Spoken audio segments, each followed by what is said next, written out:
you had an atmosphere of anti-communist hysteria developing, especially after 1947, when the Cold War started. There was in the United States itself intense McCarthyism, that is red witch hunting.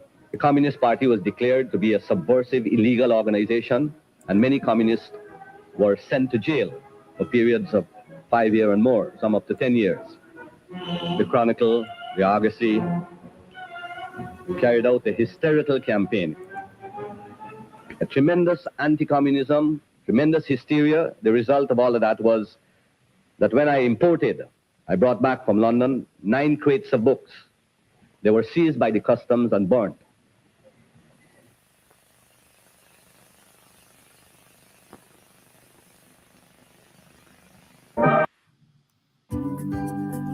With my FICO, I get easy access to credit reports, 24/7 monitoring.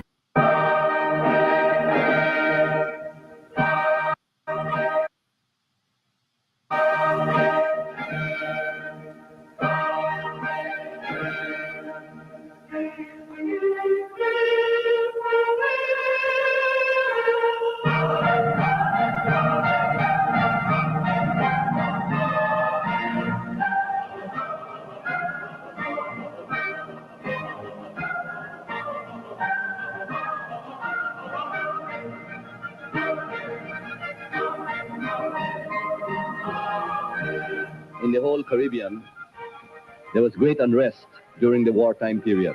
And then the struggle for freedom intensified in the colonies after the defeat of Hitler, Mussolini, and fascism. People wanted to have their own freedom.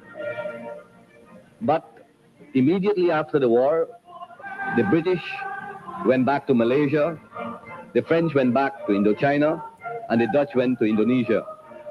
And as you know, you had wars of liberation started in those countries.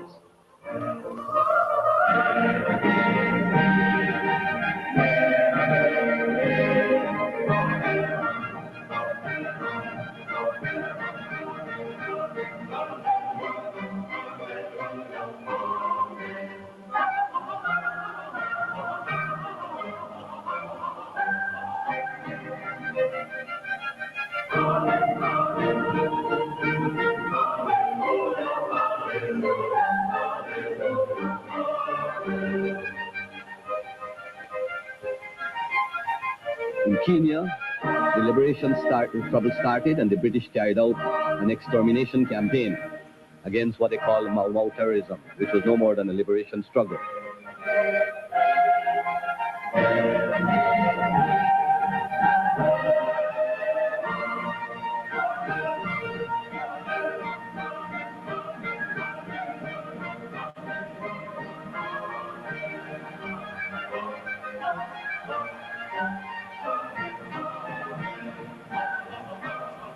In that same period, the Mossadegh government was overthrown by CIA destabilization methods, which are now more publicized, because his government had nationalized the Anglo-Iranian oil company. This was in June or August 1953.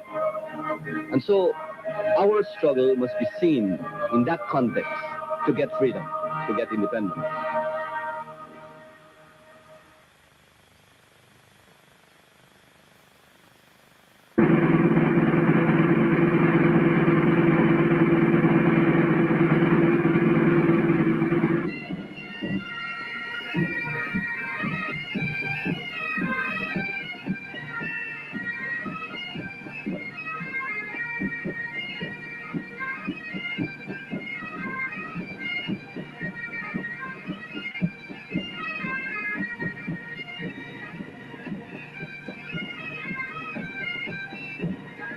Our party and its predecessor, the Political Affairs Committee, which was formed in 1946, had a base with 3 trade unions: the Guyana Industrial Workers Union in the sugar estates, the Sawmill and Forest Workers Union among the sawmill workers and in the interior, and in the waterfront, the Guyana, then British Guyana Labor Union. The class questions came on the fore, day-to-day struggle on behalf of the workers. At that time, we were new to politics. All the cards were so stacked against us and the fact that we were a new party, many did not feel that we would win. The Constitution was so framed on that premise that we would not win that it was one of the most advanced in the colonial empire. Despite the advanced nature of the Constitution, the governor could easily have manipulated and controlled the executive policy-making body. But what caught them was the fact that we won a majority in the Executive Council, and this upset calculations.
Play it louder.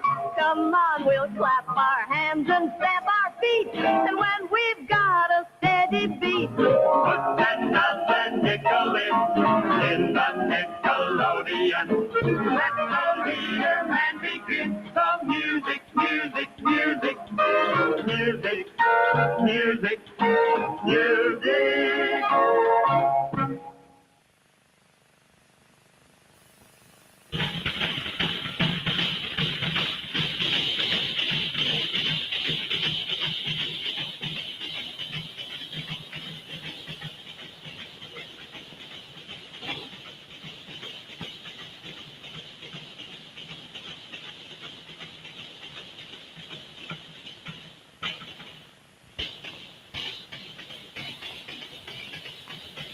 A little before we came on the scene, in 1942, the government had set up a cost of living index survey committee.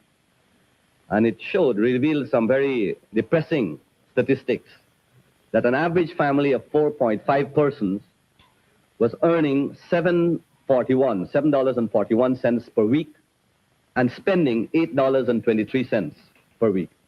The explanation for that was that the worker was always in debt to the shopkeepers and other people, to the landlord to whom they owed rent.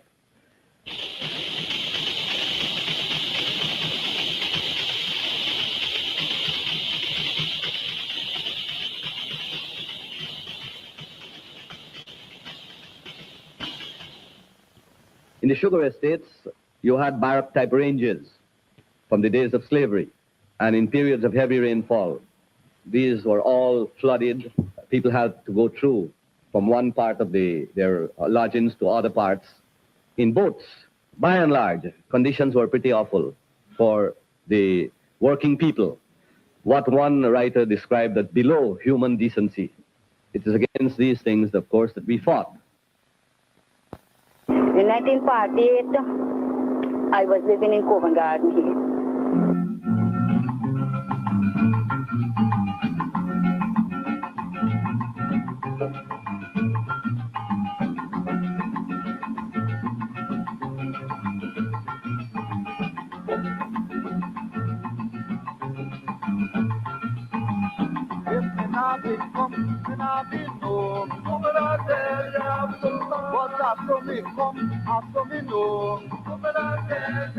terrible strike we had in parties. And lots of beating up and throwing out and all this kind of miracle. We had shooting all in the north. We had shooting up in the north all about. We had problems. In 1948, we have 5 persons dead. The police them. They got a state and call in and the government permit them and they go in and they do it. Well, you know, that was colonial government time. Time you can't sit home at all. You can't sit home at all. In them time that if you're up today and you're going to go out tomorrow morning, you get the field foreman, them come and then take you out from the home and then carry you to work. Then open the door, then break open the door. That was the state rules, right? And then take you and then carry you to back down. You will have to do your work. You can't let the work done. Once you're working with them, you can't let the work done. Until I work and work and work until we get parties then per day. Women are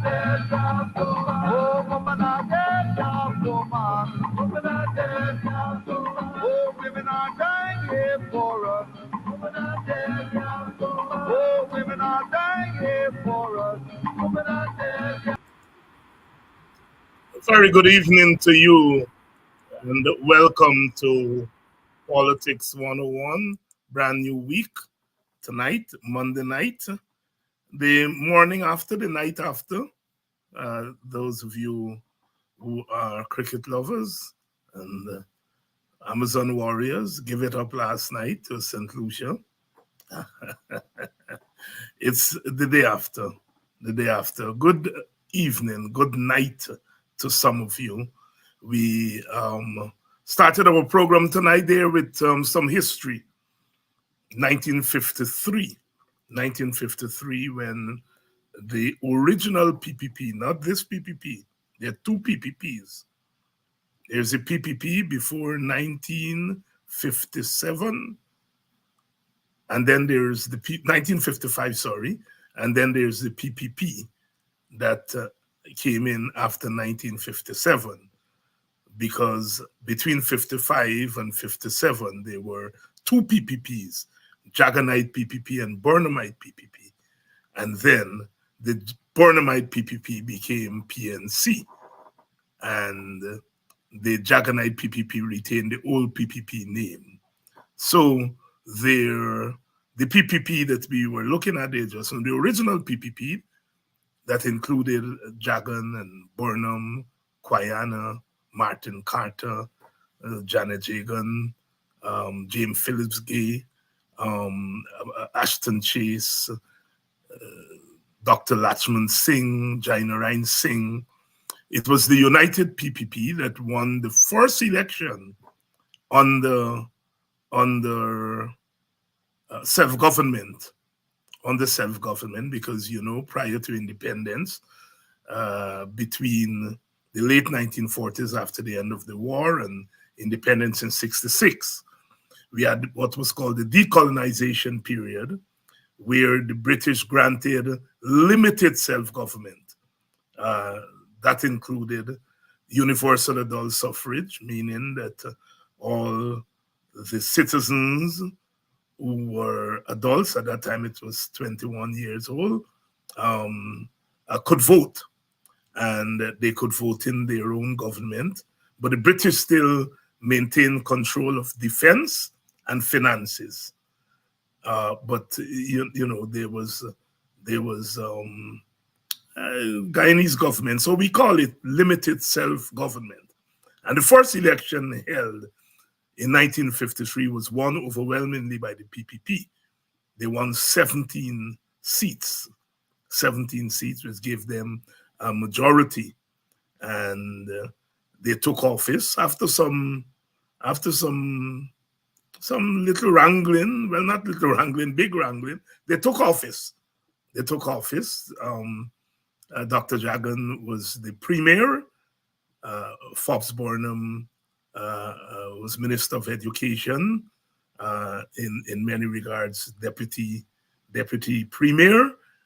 Sidney King, now UC Guyana, Minister of Works. Dr. Lachman Singh, Minister of Health.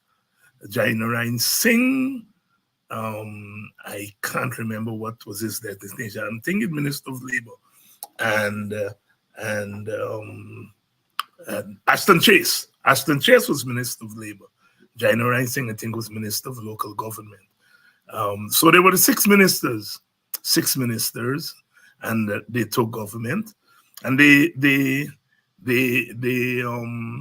did some things which were considered very radical. They lifted the ban on books coming from the Eastern Europe, lifted a ban on books on Black history coming from the United States. They removed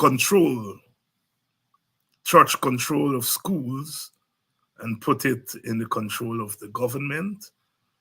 And one of the things they did was to move a bill in the parliament and to give workers the right to form and to join trade unions. And of course, that was 1953, in the middle of the Cold War. The American government took exception to it. The British took exception to it. The Americans pressured the British, and the British, in effect, overthrew a government in their old colony. We were still a colony. And British landed troops here in October 1953, after only 133 days in office. The government was removed. The constitution was suspended. Some of the ministers were put in prison, and leaders of the PPP were put in prison, jailed at Atkinson Field. Martin Carter was there. E.U.C. Quayano was there. Ajoda Singh and a few others. Jagan and Burnham weren't originally arrested, because neither of them was considered radicals. When the British landed troops, they were looking for the radicals. And people like Sidney King and Martin Carter and so on were considered to be the radicals. And they were jailed. It was while in prison there that Martin Carter wrote his poems of resistance.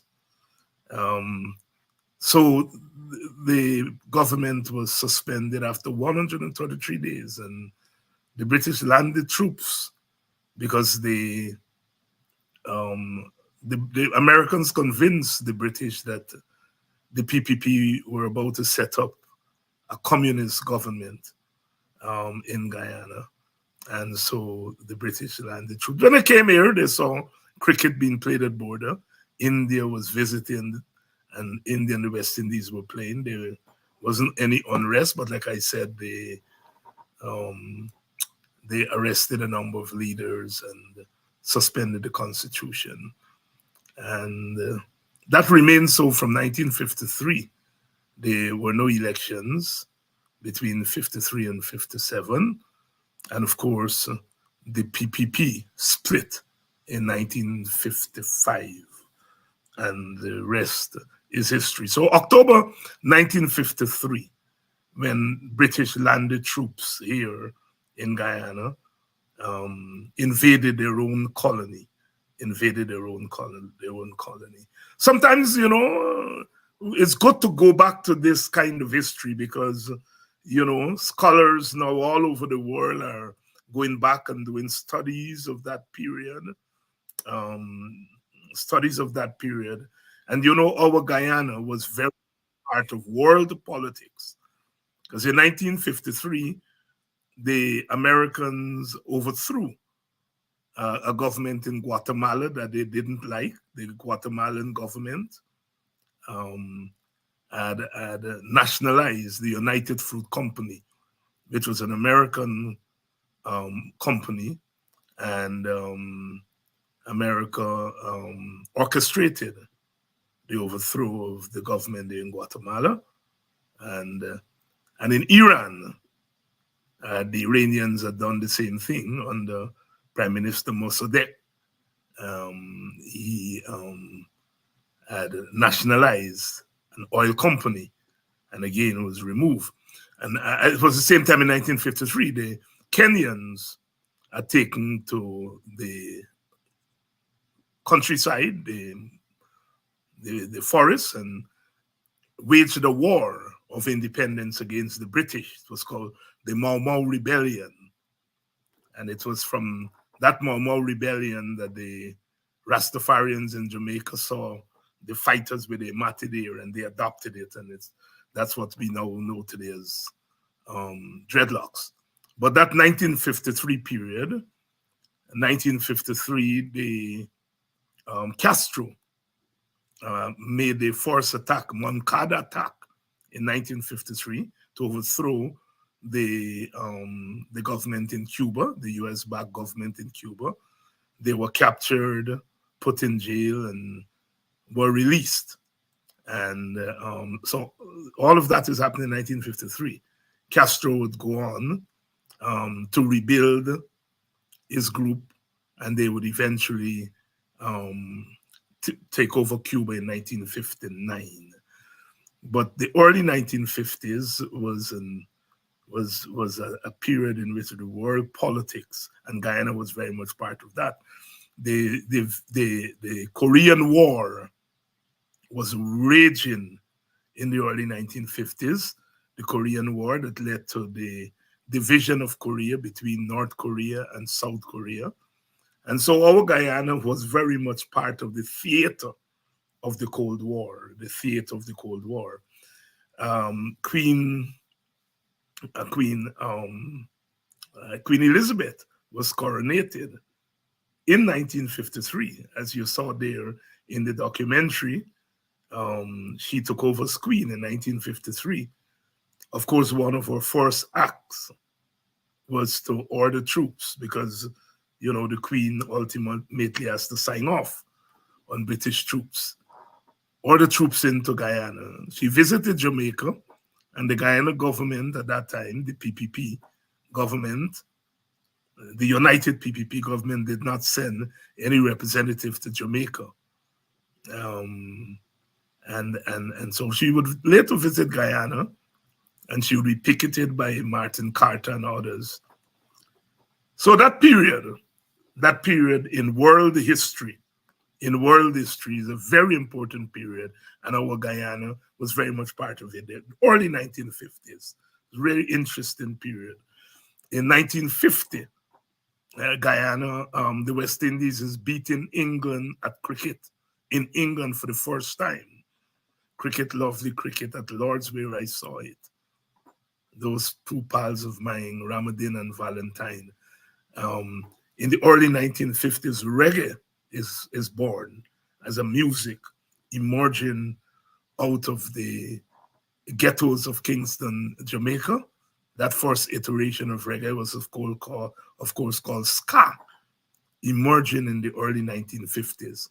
So the early 1950s is it's a decolonization period. It's the period of transition from colonialism to independence. And it's a period that is laden with a lot of history.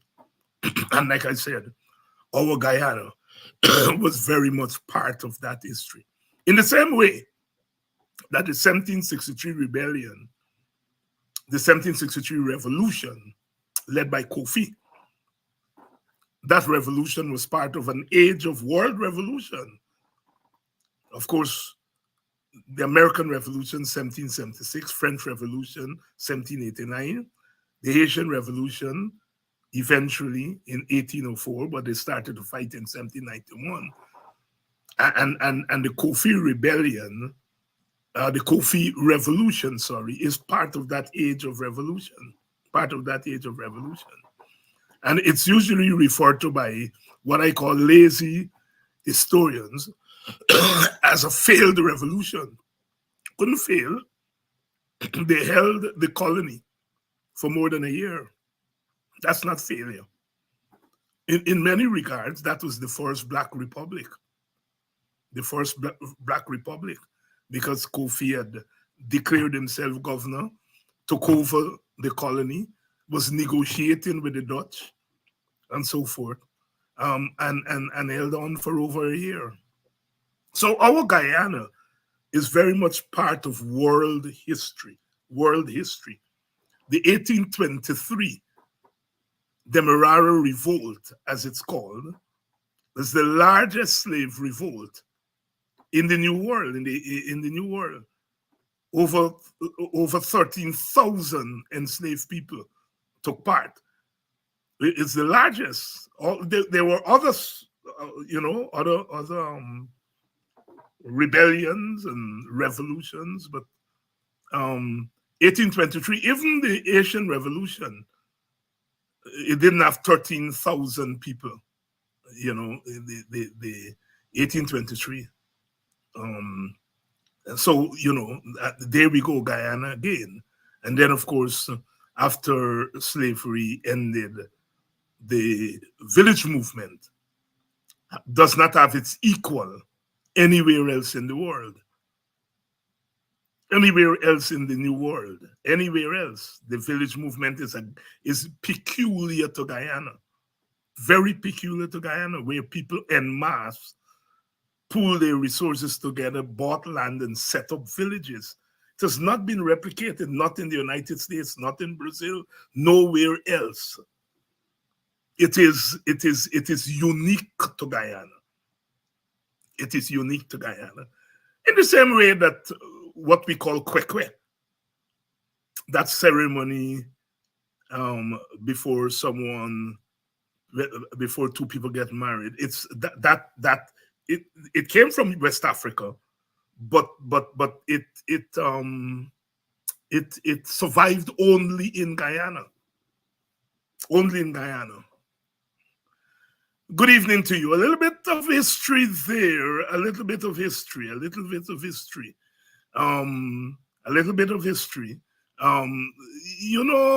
People talk about one Guyana and one people, one nation, one destiny, and Guyanese culture and so forth. A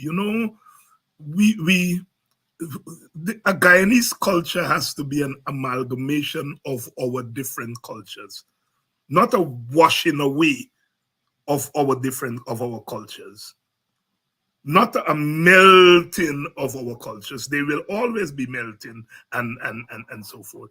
But it's really a recognition. You take the 1763 revolution, which Burnham took and integrated it into the national consciousness. So you take our revolutions, 1763, 1823, 1834, you take all of them. You take the later rebellions against colonialism by Indian Guyanese brothers and sisters. You take Amerindian experiences, and it is the totaling of those experiences that we can call a Guyanese culture. And so Guyanese culture cannot be a singular thing. It has to be a plural culture. And I think if we do that, then we get a better sense of what Guyana is. There are instances in which the cultures have, in a sense, intersected, and you have a little bit of mixing here and there. So you have the quote unquote pure culture, and then you have the mixed culture, and it's all there. But people want a Guyanese culture that is dominated by one culture. That's what some people want, under the pretext of wishing away our individual culture. So we have this Guyanese culture. Really what they're advocating is a dominance of one culture. The PPP's One Guyana is really a pitch for a one Guyana with a dominant culture. A dominant culture, a dominant politics, a dominant economics. That is what they are doing. And that's not unusual. And I'm not saying it's not unusual in order to say it's not a big deal. It's a damn big deal. I'm saying that it has It has its equal in all over the place. In the United States culture, if some people would have it, would be a white European culture, or a white European lens of seeing American culture. Going a linear way, if you will, without recognizing the multiculturality of the landscape. And we in Guyana have to do that. We cannot wish away African, we cannot wish away Indian, we cannot wish away Amerindian, we cannot wish away Chinese and Portuguese and Europeans. It has to be a culture and a thinking that takes into consideration the unique contributions of each culture, not the dominance of the culture, the unique. There are ways in which the African experience is central, and that has to do with slavery itself.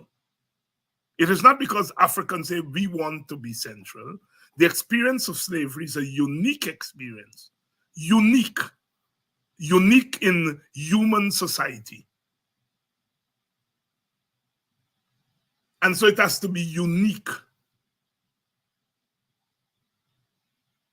And so therefore, if one begins to understand that because of the institution of slavery, because everything after slavery is influenced by the slave experience, then the African experience has to be seen for its uniqueness. And the society has to come to grips with that.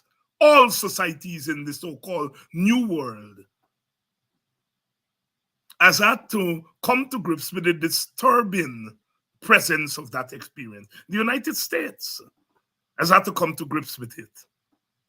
It fought against it forever. And then by the 1960s, the civil rights movement had to come to grips with the equality of Africans, because the nation cannot be complete.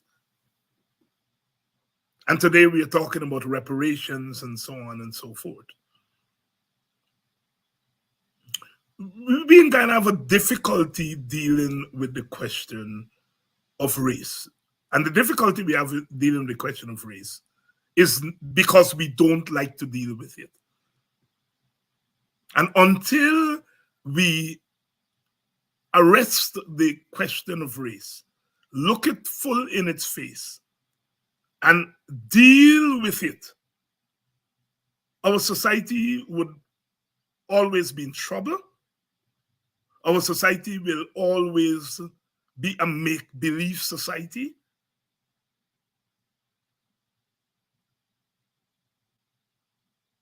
And so we've got to arrest that situation.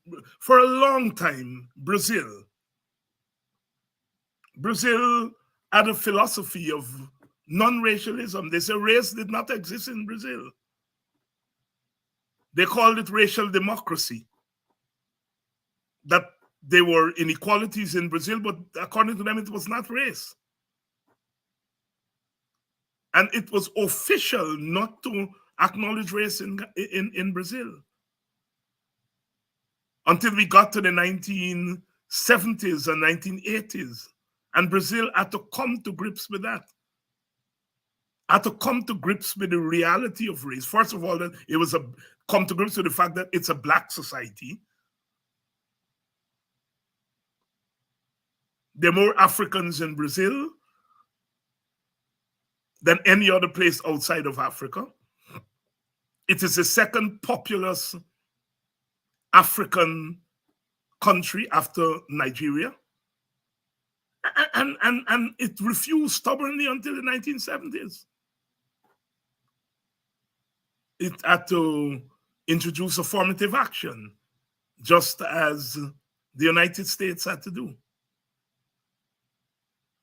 And one of our weaknesses in Guyana across the board is an unwillingness to address race. Because every 5 years, we have to go to an election. And we have to go to an election under an electoral system that privileges racial domination. Because our electoral system is a winner-take-all system. Our politics are organized along racial lines. That is, we vote along racial lines for racial parties. So, winner-take-all system means when one party wins, one race wins. So our system, our constitutional system, encourages racial domination. And so, each party and each race, each party is trying to win. And in trying to win, each party, all parties, have to play a game. The African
here we are. We lost. I don't know what happened there. We lost you. You lost me, but here I am. I hope you all are hearing me. I was making the point that every 5 years we are forced to go to elections, and we have to pretend that all is well with race. We have to pretend that the African Party has to pretend that it is reaching out to Indians, knowing that Indians are not likely to vote for them, and the Indian Party has to do the same thing. And we go through that dance every 5 years. And so the question of race is never dealt with. There are all forms of discrimination going on in Guyana right now. There are discrimination. Yeah. Oh, Cork is saying like the GPL draw by my yes. Yeah, we are everyone knows that discrimination in Guyana. They're all forms of their class discrimination. Poor people are getting a bad deal. I've always had a bad deal. It's worse now. But above and beyond the class and gender discrimination and every now and again you open the paper, you hear they're beating up on old people. Geriatric is a term they use a lot now. So there's ageism that's going on. So there are all kinds. Look at the old age pension. I mean, that's discrimination against old people. So there are all kinds of discrimination that's going on in Guyana. But the one that is overarching is racial discrimination. And we are never going to arrest racial discrimination if we don't identify it. And the problem is that our political analysts and our political leaders are fearful of touching race, identifying race. They prefer to call it every other thing, call the discrimination every other thing, except race. Dr. Bertrand Ramcharan talk about an autocracy in Guyana. And of course, Guyana is an autocracy.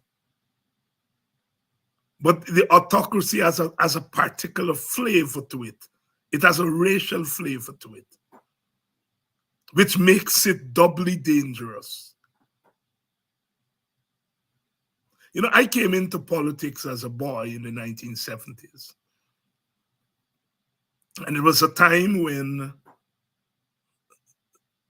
a section of the political elite came to the conclusion that the Burnham government was autocratic. It came to that conclusion the Burnham government was autocratic. Indian Guyanese and Ma felt the government was autocratic, but above and beyond that, they felt the government was discriminating against them as Indians.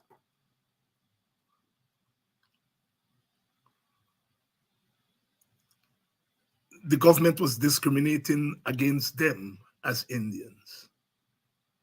And so as one made the case for the autocracy of the government, one had to take into consideration the Indian feeling of racial discrimination. Now, if one goes back and examines that period, it is difficult not to conclude that the Burnham government, while autocratic, took measures, took very much care not to be racially autocratic. And what do I mean by that? What do I mean by that? Right? There was a lot of reaching out and reaching over to accommodate the Indian community, contrary to what a lot of the Indian activists are saying. I'm not saying that policies of the government did not have racial consequences for East Indians. But, you know, it was under the Burnham government that you had all those East Indian holidays. There was ethnic window dressing. Yes, there were always Indians who were part of the Burnham government in an integral way. The Shridat Ramphals, the Shahabadins, and so forth. Perhaps because the PNC was conscious that its base was a minority base, that it reached out, it reached over the aisle to Indians. And so therefore, the element of overt racial discrimination was not as bad as it is today. I'm not saying that there was not discrimination, racial discrimination, but it was not as overt as it is today, coming from the state. The state, of course, in some regards, was dominated by Africans. The military, the coercive arm, dominated by Africans. The political government was dominated by Africans. But the economy, despite the fact that the economy was 80% of the economy was owned by the state under the nationalization, but Indian private sector remained there. Sections of it, the Indian private sector remained there. Burnham was not that stupid to destroy the Indian private sector. And so in some regard, there were trade-offs during the Burnham period, right? That, look, let us hold on to the political state, let us hold on to the military, and you control the private sector. That kind of unwritten understanding was there, trade-off was there during the Burnham era. It happened in the same thing happened in Barbados. In Barbados, there was a trade-off where the Africans held on to economic power, to political power. You know, they were in control of the state institutions, and if the white population controlled the economy. So there's that trade-off, and Trinidad, to some extent, had the same kind of trade-off while Eric Williams was in office. Africans will control the oil and control the politics, and Indians will control the private sector. Indians and the French Creole, the mix-up whitish people in Trinidad. So in Guyana, it was no different. There was the trade-off. And so there was not a case there of actual domination. The PPP could inflict blows when the PNC was in office, and they did. After the 1973 election, the PPP called for non-cooperation and civil disobedience. It didn't go to parliament, and the Indian private sector, the Indian businesses, you know, Indian farmers will come down to town. They will sell enough, make back their money and make their little bit, and then rather than sell the rest in Georgetown, they dump it. Cane was burnt while they were young, and so the PPP under Burnham and Indians under Burnham, despite the autocracy, they inflicted blows on the Burnham government, because Burnham did not, the PNC did not totally dominate as far as the racial division of power is concerned. But Indians still felt they were discriminated against. And Africans like myself outside of the PNC didn't question Indians as to, you know, you all say you all discriminated, you know, we give you all solidarity.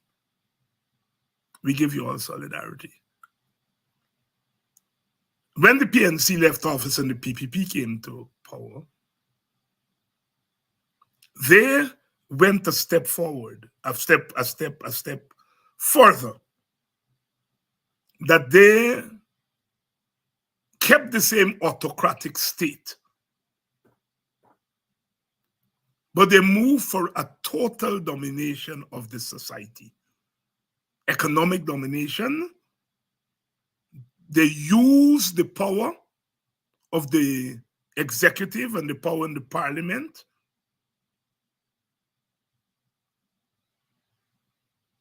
and they've set up on top of the autocratic state an Indian bourgeoisie. And because we didn't deal with the question of race, we didn't realize that they were setting up a racial autocracy.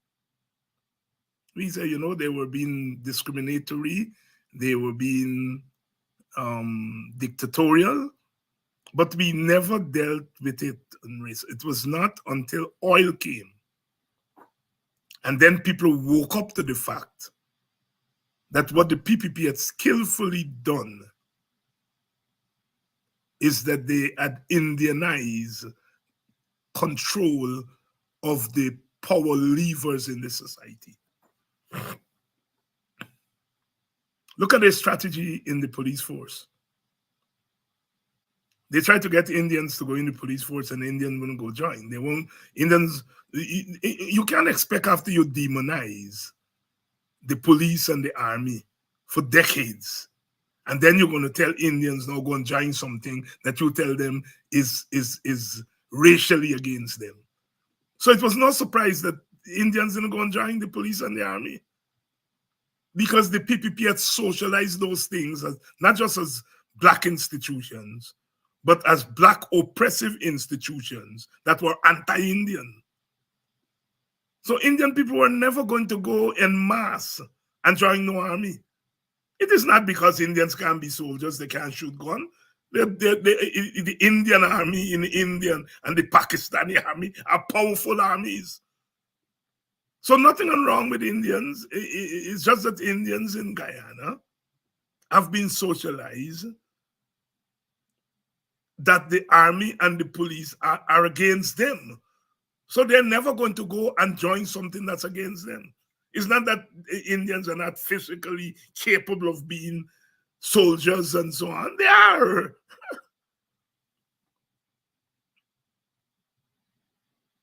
But what the PPP has done is figure out that the way you control the army, if you can't get your people to go in it, is to capture the leadership of the army. And they did it in two ways.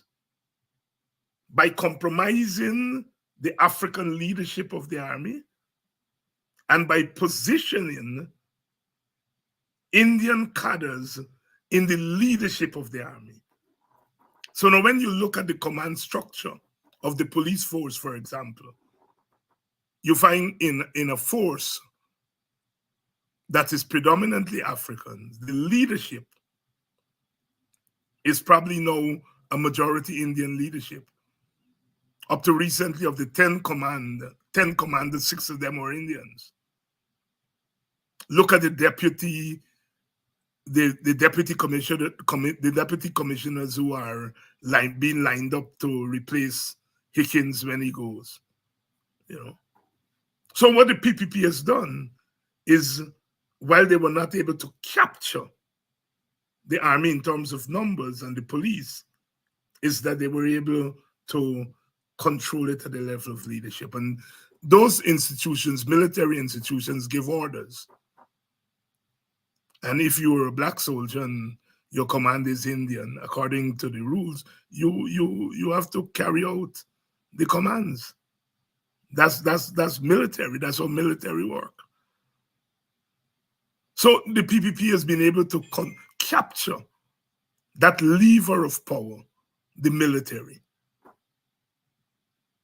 The same thing with the public service. They weaken the trade unions, weaken the public servants, don't give them wages and salaries. And then you create this contract workers. And then you get your special people, Indians and so on, who are contract workers. And so you get to capture the top echelons of the public service. You use your power to appoint the permanent secretaries who are, party people. And so what the PPP has done is Indianize power in Guyana. Political power, economic power, power over the institutions such as the military and the public service. The PP was able to take a union like the British Guyana Labor Union, the Guyana Labor Union, which is the that's Critical Union, Burnham Union. The president of the GLU was always the leader of the PNC. The GLU today is in the PPP camp. The Guyana Labor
Oh my, they're playing with us tonight. They're playing with us tonight.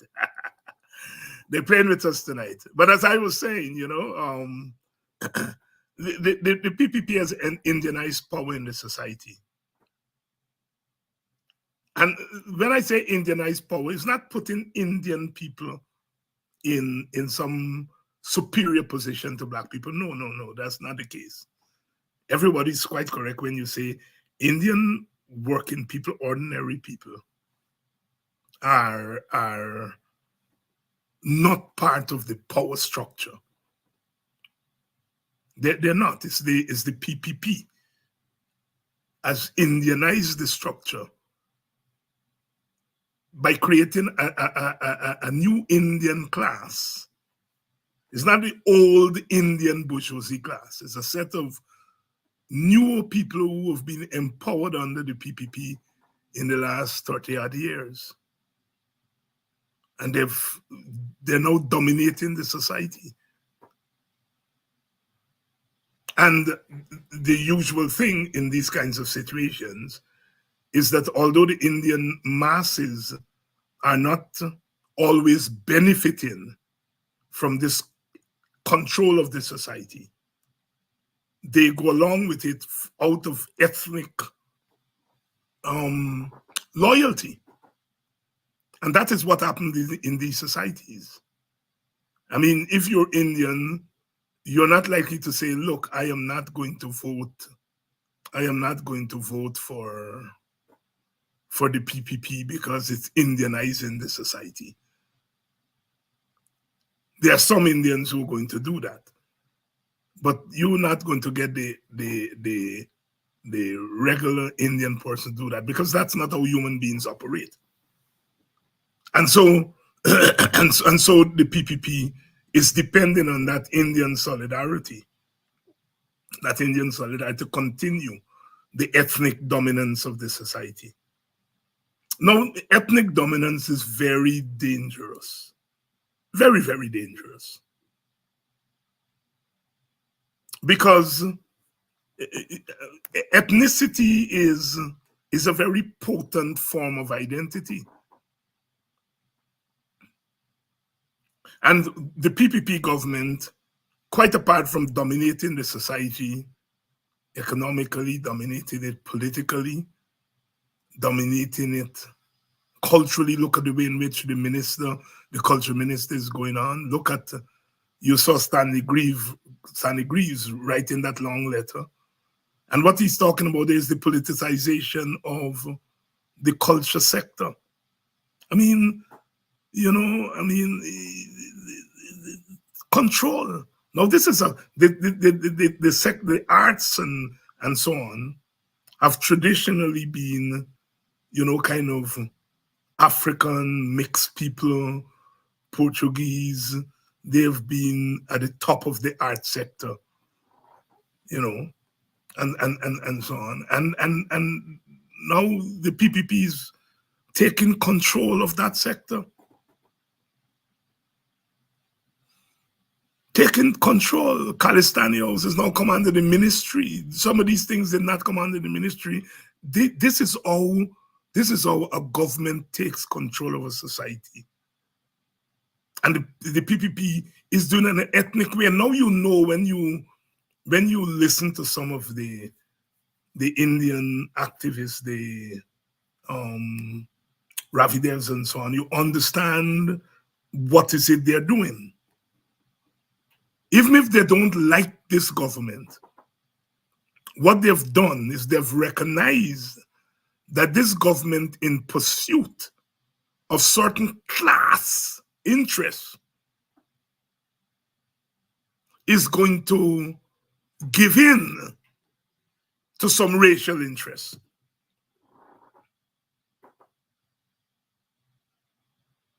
And so when the expectation is that when Indian people look up and they see Indian people in power, that they will feel empowered. That's what is happening here. I mean, we are jumping up about the CPL. But, I mean, I was in the stadium and I have to depend on what I'm seeing And the majority of people at the stadium for all the matches were Indo-Guyanese brothers and sisters. And I'm not blaming Indian people for that. Something is happening.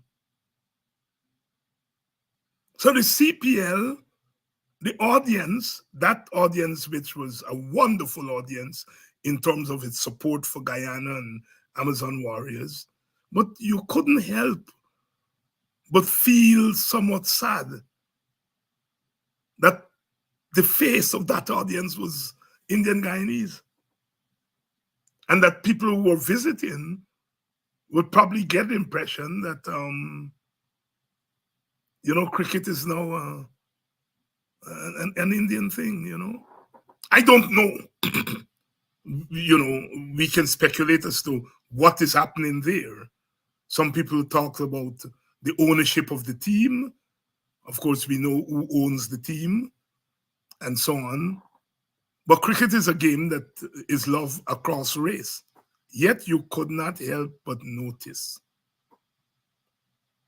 And I'm saying that when you begin to see that those signals in a society, you begin to get worried. You're going to get worried. Because the way ethnicity works is that each group is looking at the other group. And they're measuring themselves against the group. And one of the things this government is doing is that, quite apart from its economic control and political control and so on, is the way in which it insults Black people every single day. The way in which it goes about trying to recruit them in an insultive way. If you're trying to recruit people, the understanding is that you recruit people with love. I always knew Black people in the PPP. I just took it for granted that they're PPP, they're Black people, they like the PPP, they believe in the PPP. But when you look at Black people, at how the PPP is parading Black people, almost like making them look like ornaments. It's that thing is assaulting the dignity of a race and could only lead to trouble. Studies have shown that ethnic conflict are driven by three things: the threat of dispossession, the threat of disenfranchisement, and the threat of dishonor. And when you look at the way in which African people are disenfranchised economically and disenfranchised politically, you look at the way in which they are dispossessed of land, dispossessed of their property, the state knocking them down to build bridge and so on. And then you look at the way in which they're being shamed every day. Some of them may go along with it. It doesn't mean they accept it. Some of them may go along with the parading because they get a $40,000, they get a little part-time job, and they go along with the parading and the insult and disrespect. But it doesn't mean they agree with it. And I think governments look at apartheid and learn from it, the apartheid government in South Africa. They had these Bantus and, they had some African people who collaborated with them. And over time, they came to believe that African people accepted their condition. No.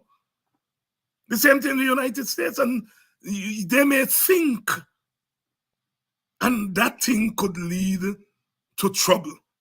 The PPP is really playing with a lot of trouble in our country. The recklessness, this zeal to control at all costs. They then become blind to the consequences, or that when they're not blind, they don't care.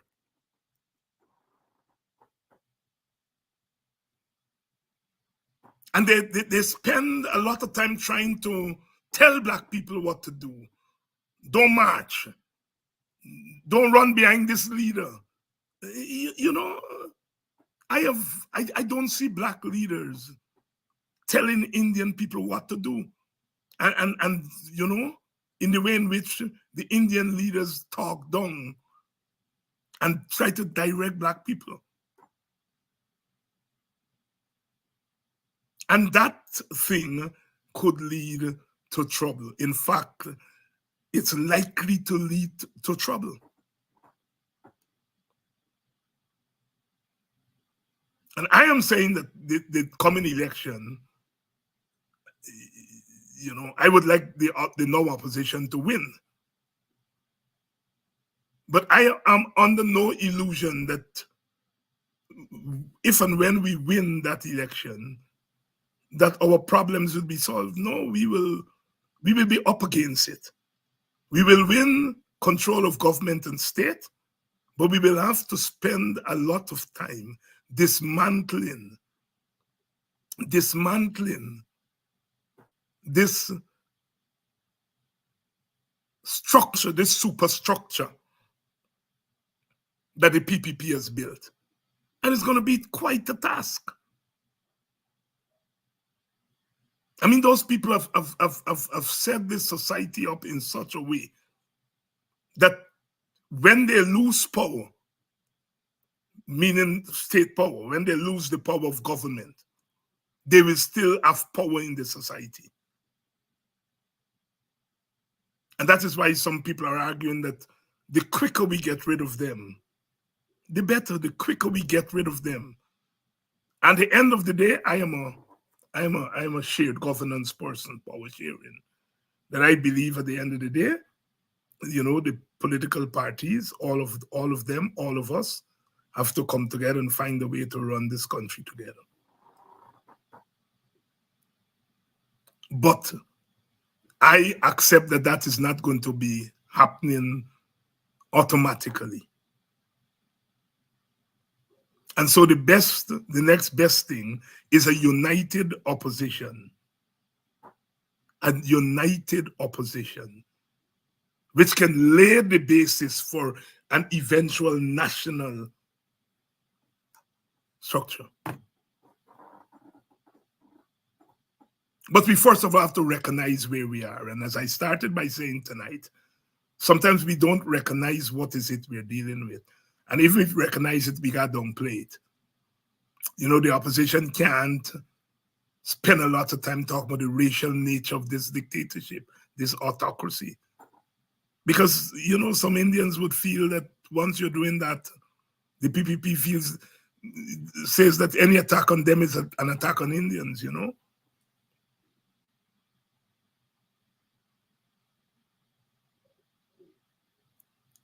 And so we have a big task in front of us. No society has been able to contain racial problems without a recognition that we have racial problems. And the racial problems are institutional, and we have to address them. And, you know, when you look at this PPP government and the way it's behaving, you know, you have to say, God don't sleep. Because every day, they're showing their racial hand. Every day. Because they've become so comfortable that in their belief that they have African people under control. So don't worry, David Hines and Rickford Burke and the rest of them who telling black people about race. Black people know that we are not discriminating against them racially. So they become comfortable in that feeling. Whether they're playing comfortable or they're genuinely they've become comfortable with that feeling. And so therefore they're showing their hand because, you know, an attack on Ivor Tom in their head will be seen as an attack on Ivor Tom, the individual. You know, that's how they see it, you know, and that's how they're playing it. So I hope our eyes are opening, that it is not about black people declaring some racial war in Guyana. It will not do us any good. Racial wars never end well for any race. Check all over the world.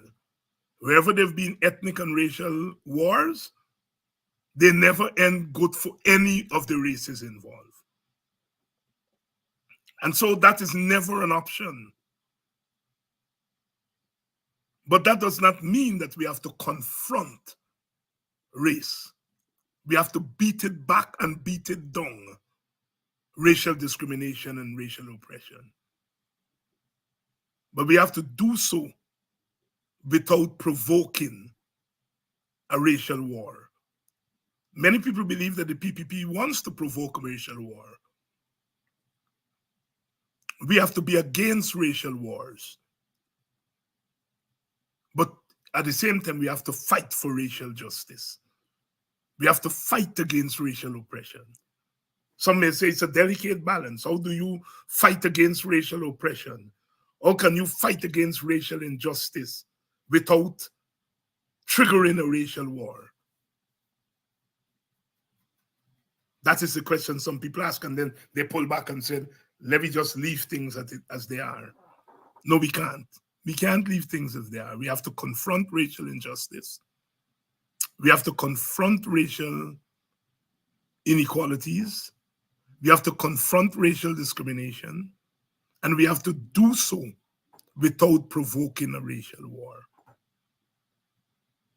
I am interested not in going to Indian people and begging for their votes. I'm interested in talking to Indian people so that we can understand, they can understand what African people are feeling. And we African people should want to talk to Indian people to understand their thinking, to understand Amerindian people thinking and their feelings. That is where we have to, that's how we have to proceed. You know, nobody's going to get me to talk about no crossover. I'm not interested in crossover vote as a solution. I'm interested in crossover vote to win an election, but not as a solution to the problem. And ultimately, we have to solve this problem.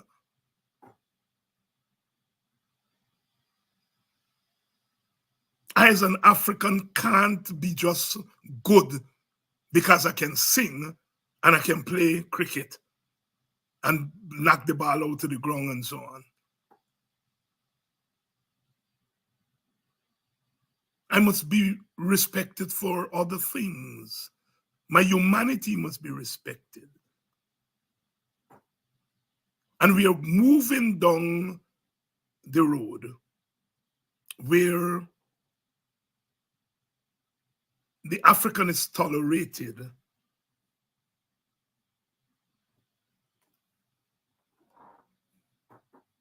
for certain things. And that is not a good direction our country is going. And all of us, African people, Indian people, Amerindian people, have to find a way,